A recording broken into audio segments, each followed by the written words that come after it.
I know that in the journalism realm and maybe the content creation as well, there's a lot of charging by the word.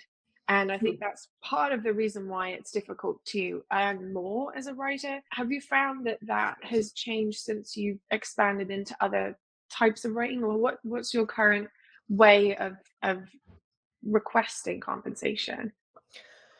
A lot of my university clients still do a per word rate. Usually you can get a pretty good per word rate from a better university, medical school. Like it's not bad.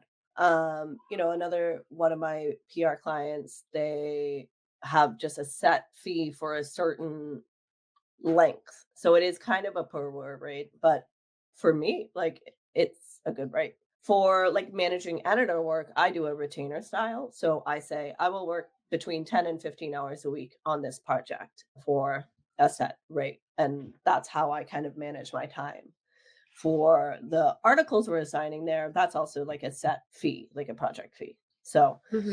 Hmm. um there's no one way to do it. And I think one of the issues comes when you're really not sure how much time you're going to spend on a project. So I just had a blog assigned to me where they wanted me to get quotes from 5 people, which is a lot of people. Thankfully, I just emailed half of them and just got a quote that way. And so it's pretty straightforward if you kind of like understand the work that goes into it. But that understanding how much time you're going to spend or have spent on a project, I think is really really important. And it can also kind of rein you in if you feel like you're going down a rabbit hole trying to find something out, especially Yeah. for a PR client. It's not necessarily all on you to know everything about that paper. You're going to be talking to the researcher, they're going to explain it to you, but then also they're probably going to review it. They're gonna take a look and tell you if something is factually incorrect. And so Hmm. if tweak the wording in a little bit in a way that they don't like, they'll tell you. So like Hmm. there's a little bit more freedom in how much time you spend on a project like that, where just kind of getting the words out, making them, in the right format, including whatever quotes and information that is in like a template that's provided or that you create for the client.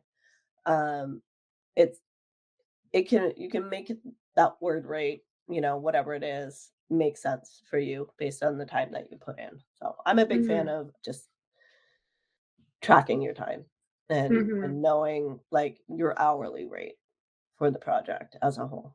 Yeah.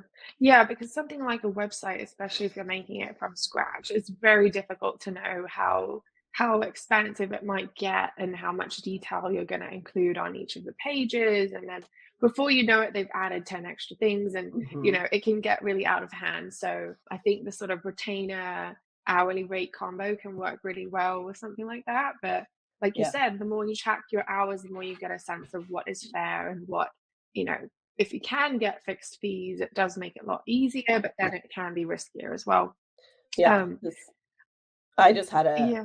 a client where I set a fixed fee, but then they're wanting me to join meetings. They're wanting multiple extra rounds of edits, and they're wanting me to be interfacing with the client and on their Slack and in their email. And I'm just like, that is not how I set this up. That's not what was in Yeah. our contract. That was not in our statement of work. That was, we're crossing a line. And so this is not like a good client for me anymore. Mhm. So, Yeah. um, you know, also paying attention to those boundaries and putting them in the contract or the statement of work and saying like, I'm doing 1 round of edits. I'm doing 2 round of edits. What counts as a round of edit? What counts as, whatever it is. So Yes. managing that for yourself as well to understand where your time is going so that you actually know in the end what your hourly rate is. And I'm always just aiming to get that higher. Like every time Mhm. I take on a new client, asks for a higher, just bump it up, continually increase it. Yes, it's much easier to do it when you're working with a new client because, to go to an existing one and say, well, now it's this and now it's that, it is a bit trickier. And you'd know that they might walk away. And so you have to be prepared for that.